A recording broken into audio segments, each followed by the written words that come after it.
এসেছেন আমার ভিডিওতে।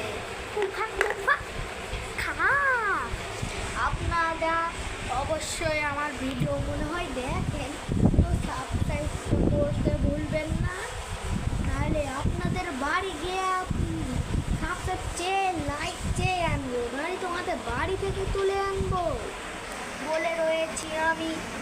আর এই দেখে নেওয়া আছি আমার ঝন্টু ভাই, এটা দেখেছেন, এইটাই আমার 3 নম্বর ভিডিও হতে পারে। যদি আরও ভিডিও ছাড়তে পারে আপনারা দেখে আসবেন, ঠিক আছে? তো আপনারা দেখে আসবেন কি, তো বুঝতে পারবেন না। আমার এত সুন্দর ভিডিও যে যে ভিডিও দেখে আপনার হাত পা চটেও চেটে খেয়ে নিতে পারেন। সরি একটু বললাম, অথচ আমার কাজ এইটুকুই ভিডিও। আবার পরে আপনাদের কাছে ভিডিও টাটা।